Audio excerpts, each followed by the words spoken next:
तब से किस्मत फूटी, स्वामी स्वामी सब कहने लागे और लगन राम से छूटी। दक्ष को प्रजापति बनाया है ब्रह्मा जी ने। दक्ष प्रजापति का विवाह हुआ है प्रसूति के साथ में। एक बार दक्ष प्रजापति एक यज्ञ कर रहे थे।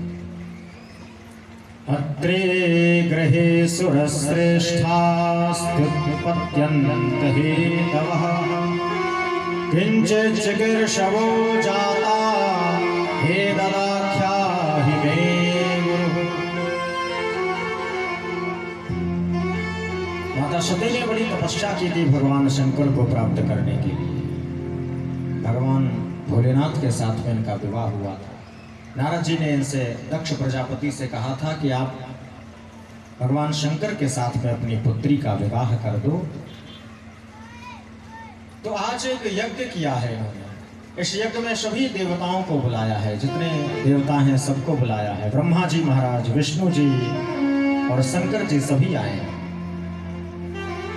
जैसे ही महाराज दक्ष प्रजापति का प्रवेश हुआ तो सभी देवता खड़े हो गए। सभी देवताओं ने खड़े होकर के जय जयकार करने लगे, सभी जय हो जय हो। लेकिन ब्रह्मा जी नहीं खड़े हुए, विष्णु जी नहीं खड़े हुए और शंकर जी नहीं खड़े हुए। तो यहां संतों ने कहा है, मान बड़ाई जब से आई तब से किस्मत फूटी और स्वामी स्वामी सब कहने लागे लगन राम से छूटी। जब कोई पद हमें मिल जाता है तो हमारे अंदर अहंकार आ जाता है, लेकिन गोविंद की कृपा नहीं होती है, क्योंकि गोविंद जाति, अवस्था, आश्रम और पद इन चारों से परे है। जाति, अवस्था, आश्रम और पद। जाति, यदि हम ये कहें कि साहब हम ब्राह्मण हैं, हमें ही भगवान दर्शन देंगे, नहीं नहीं। भगवान राघवेंद्र सरकार ने सबरी के ऊपर भी कृपा की। यदि हम ये कहेंगे कि महात्माओं को ही भगवान दर्शन देते हैं तो बाबा बनना पड़ेगा, महात्मा बनना पड़ेगा, नहीं नहीं। यदि सन्यासियों को दर्शन देते, महात्माओं को ही भगवान दर्शन देते तो महाराज परीक्षित महात्मा नहीं बने थे। और यदि भगवान देखते कि ये किसी पद पर है कि नहीं है, तो राजा परीक्षित ने तो पद को त्याग करके भगवान को प्राप्त करने के लिए गए थे। यदि प्रभु अवस्था के ऊपर दर्शन देता तो प्रहलाद के ऊपर प्रभु कृपा नहीं करते, ध्रुव के ऊपर कृपा नहीं करते।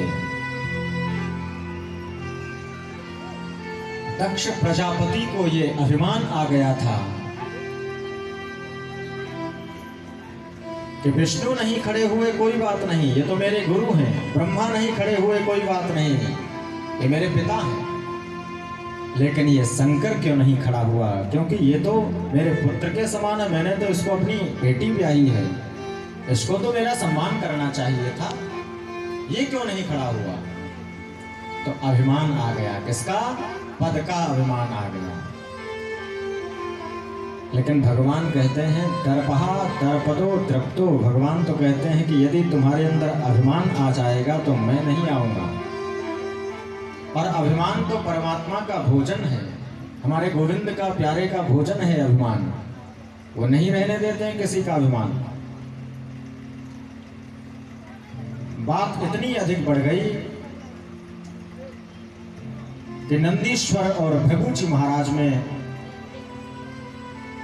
संवाद हुआ। दोनों में आपस में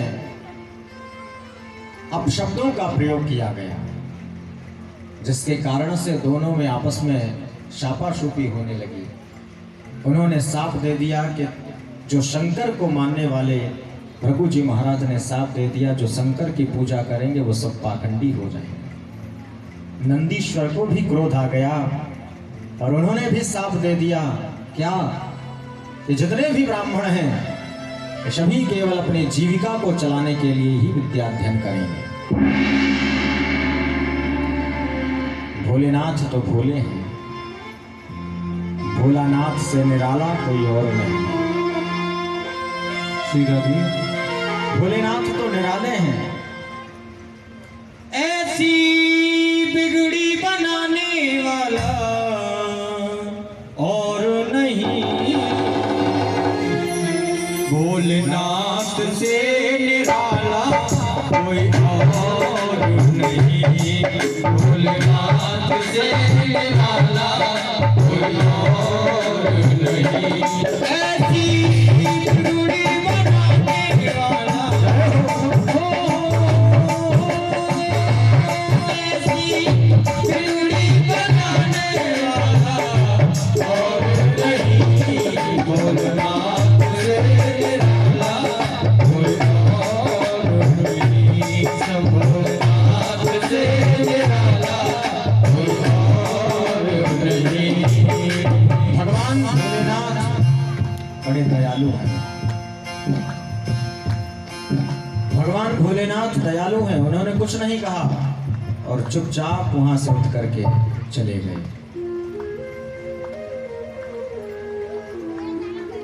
ऐसे भोले हैं भगवान भोलेनाथ। चले गए, लेकिन इस दक्ष प्रजापति ने भगवान शंकर का अपमान किया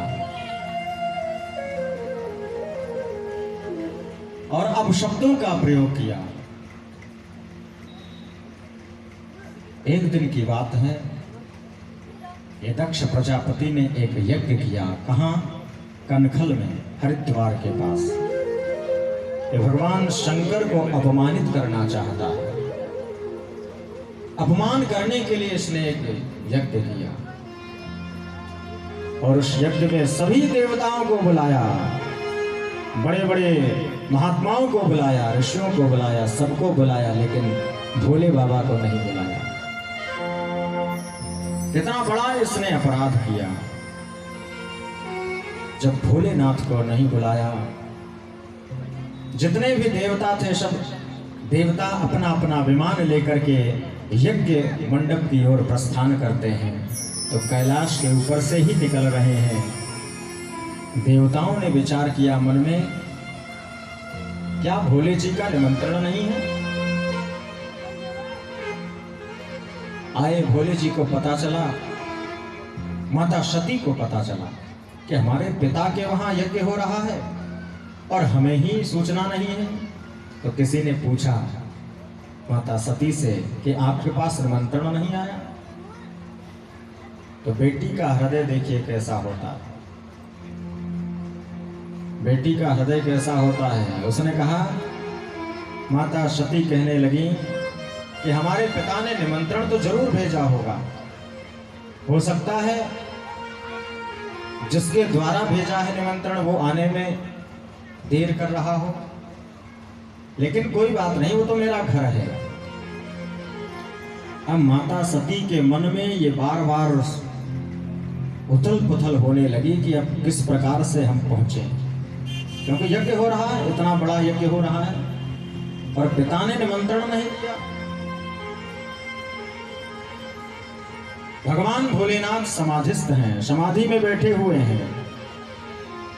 अब भगवान के जब नेत्र खुले तो माता सती इनसे आज्ञा लें और इनसे कहें कि आप भी चलिए पिता के वहां। भगवान भोलेनाथ के नेत्र खुले। माता सती ने भगवान से कहा, प्रभु आपके ससुर जी के वहां यज्ञ हो रहा है, आपके ससुर जी के वहां यज्ञ हो रहा है, आप चलेंगे नहीं? आप जाएंगे नहीं? भगवान शंकर कहते हैं, क्या आपके पास निमंत्रण आया है? आपके पिता ने हमें तो बुलाया ही नहीं है, और जब बुलाया नहीं तो फिर जाने से कोई फायदा नहीं जाना चाहिए। यदि आपको बुलाया गया होता, आपको निमंत्रण दिया गया होता तो आप जाती तो आपका सम्मान होता। माँ कहने लगी, आप तो कहते हैं कि अपने पिता के घर में, मंदिर में, कथा कीर्तन में बिना बुलाए चले जाना चाहिए, वहाँ निमंत्रण की, वहाँ आमंत्रण की प्रतीक्षा नहीं करनी चाहिए। भगवान कहते हैं जरूर जाना चाहिए बिना बुलाए, लेकिन यदि आपका वहाँ सम्मान हो तभी आप बिना बुलाए जाएं। यदि आपका सम्मान नहीं है, आपका अपमान हो रहा है वहाँ पर, तो नहीं जाना चाहिए। लेकिन जब पीहर की बात आ गई तो माँ कैसे रुके। माँ ने कहा कि मुझे तो जाना ही जाना है, चाहे कुछ भी हो जाए। अब माँ सती अपना सामान रखने के लिए ढूंढने लगी चारों तरफ अपना वस्त्र इत्यादि की, हमें तो जाना है। बड़ा प्रयास किया भगवान शंकर से, इन्होंने कहा कि आप चलें, लेकिन भगवान भोलेनाथ ने मना कर दिया, नहीं हम नहीं जाएंगे। देवी आपको भी नहीं जाना चाहिए। बहुत मना किया, लेकिन जब नहीं मानी तो भगवान कहते हैं कि विधाता ने जो लिख दिया है वो निश्चित होगा। जो विधाता ने लिख दिया है वो निश्चित होगा। भगवान ने अपने नेत्र बंद कर लिए और समाधिस्थ हो गए। बहाना बनाया समाधि का। माता सती दरवाजे तक जाती हैं और फिर मुड़ जाते हैं, दरवाजे तक जाते हैं फिर मुड़ जाते हैं। लेकिन अब की कहने लगे कि अब नहीं रुकेंगे, और आज निकल गई घर को छोड़ करके। भगवान शंकर ने नेत्र खोले और कहा,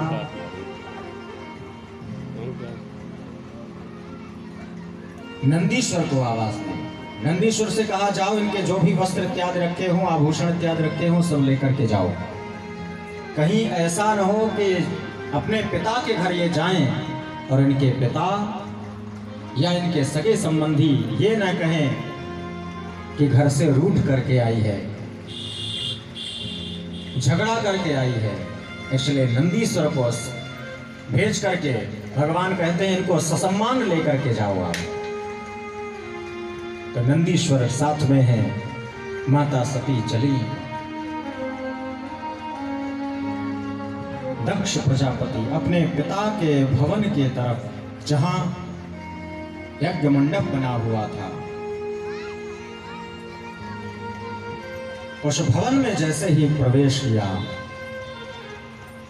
पिता भवन जब गई भवानी,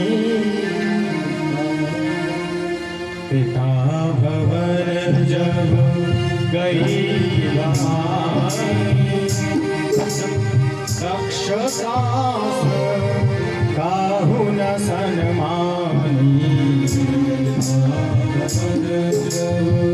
गई भवानी, दक्षसास काहू न सन्मानी, सादर भले ही। और कौन मिला? सादर भले ही मिली एक माता, भगिनी मिली बहुत मुस्काता, सादर भले ही मिली एक माता, भगिनी मिली बहुत मुस्काता। पिता ने देखा और मुख मोड़ लिया, लेकिन कोई फर्क नहीं पड़ा, कोई बात नहीं है। माँ मिली, माँ ने हृदय से लगा लिया। लेकिन माता सती सबसे मिलने के बाद यज्ञ मंडप की ओर प्रस्थान करती हैं और कहती हैं, देख करके आए हमारे पति का भाग है कि नहीं। जैसे ही यज्ञ मंडप में प्रवेश किया, देखा सभी देवताओं का भाग रखा हुआ है। शिव अपमान न जाय सही, हृदय न होय प्रभु, सकल सभये हट हटक तब बोली वचन कठोर। माता सती क्या कहती हैं? अब इस शरीर को रखने से कोई लाभ नहीं है। तजी हूँ दूरत देहि देहि हेतु, और घर चंद्र मौल वृष केतु। तजी हूँ दूरत देह देहि हेतु उर्धर चंद्र मौल वृष केतु राम सिया राम सिया राम सिया राम सिया राम सिया राम जय राम। हस कहीं जोग हस कहीं जोग अगिन तन जारा भयउ सकल मख हाहाकारा। हस कहीं जोग अगिन तन जारा भयउ सकल मख हाहाकारा। श्री राम जय राम जय जय राम श्री राम जय राम जय जय राम। दक्ष प्रजापति से कहा अब इस शरीर को रखना गलत हो जाएगा। क्यों? क्योंकि जब मैं कैलाश में पहुंचूंगी और मुझे मेरे स्वामी आवाज देंगे और कहेंगे हे दक्ष शता इधर आओ, तो मैं उस अपमान को सहन नहीं कर सकती हूं। माता सती ने जैसे ही देखा कि हमारे स्वामी का भाग नहीं है, सभी देवताओं का भाग है, माता सती के अंदर क्रोधाग्नि प्रकट हो गई। पत्नी सब कुछ सहन कर सकती है, वास्तव में पतिव्रता स्त्री वही होती है जो अपने पति का कभी अपमान न होने दे, जो कभी अपने पति का सर नीचा न होने दे। पतिव्रता स्त्री वही होती। माता सती ने देखा कि हमारे पति का अपमान हो रहा है, मैं ये सहन नहीं कर सकती हूं। विचार करना, माता सती ने अपने पति के अपमान के कारण उन्होंने अपने शरीर को त्याग दिया कि मुझे इस शरीर को नहीं रखना है। जो इस दक्ष के द्वारा इस शरीर मुझे मिला है, मैं इस शरीर को नहीं रखूंगी। क्रोधाग्नि प्रकट हो गई और उस क्रोधाग्नि के द्वारा ही माता सती ने अपना शरीर शांत कर दिया, जला दिया उस क्रोधाग्नि में अपने शरीर को। जैसे ही शरीर को जला दिया, नंदीश्वर इत्यादि जो गण थे साथ में आए थे, इन्होंने बदला लेना चाहा, लेकिन भृगु जी महाराज ने ऋभु इत्यादि गणों को उत्पन्न किया, मंत्रों के द्वारा इन गणों को भगा दिया। जब ये गण भगवान के पास आए, भगवान तो समाधि में है, अब नंदीश्वर इत्यादि कोई बोल नहीं सकता है, भगवान समाधिस्थ हैं। नारद जी महाराज आए और भगवान शंकर के पास आकर के भगवान भोलेनाथ से कहते हैं, बाबा आप तो आंखें बंद करके बैठे हुए हो, कुछ पता है क्या हो रहा है पृथ्वी पर? भगवान ने कहा क्या हुआ है? अरे माता सती ने आत्महत्या कर ली है। भगवान भोलेनाथ ने जैसे ही सुना कि सती ने आत्मदाह कर लिया है, भोलेनाथ का क्रोध का पारावार नहीं रहा। महाराज एक जटा उनके हाथ में फंसी, उसी जटा को पृथ्वी पर पटक दिया और उसी जटा से महाराज एक बड़ा भयंकर काला पुरुष उत्पन्न हुआ, जिसका नाम है वीरभद्र। वीरभद्र जैसे ही प्रकट हुआ, आदेश, भगवान शंकर इतने क्रोधित हैं, इनके क्रोध को शांत कौन करेगा?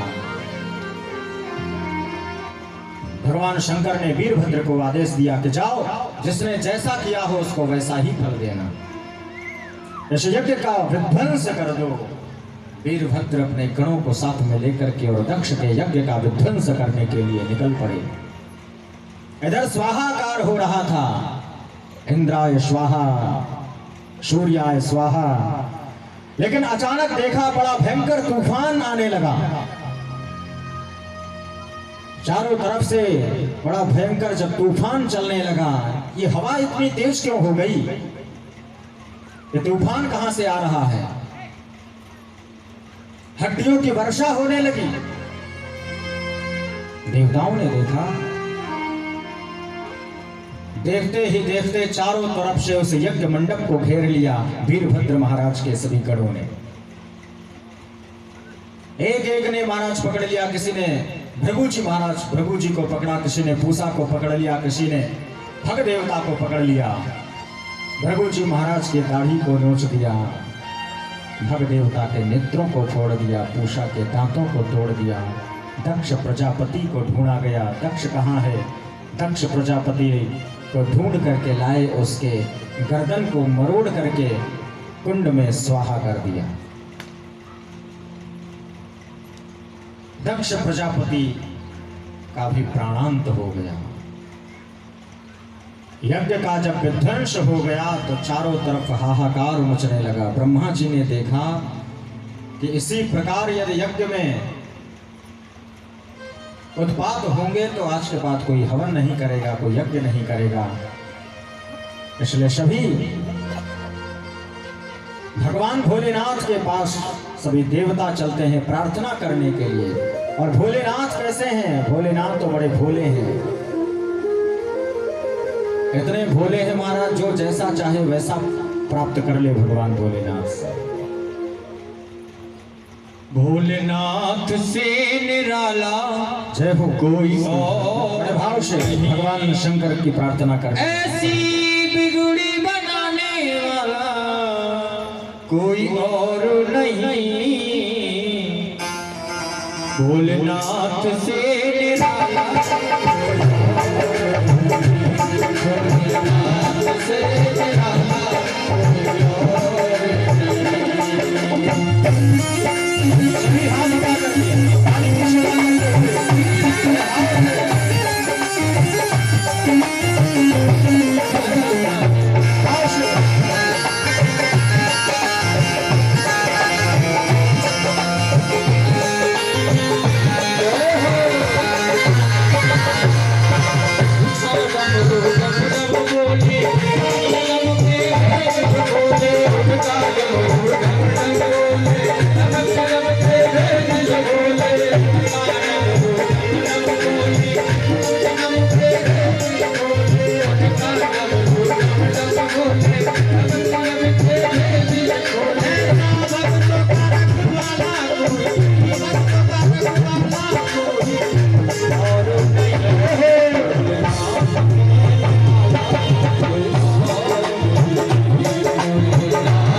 कैसे भूले हैं। एक बार एक चोर था, चोरी करने जा रहा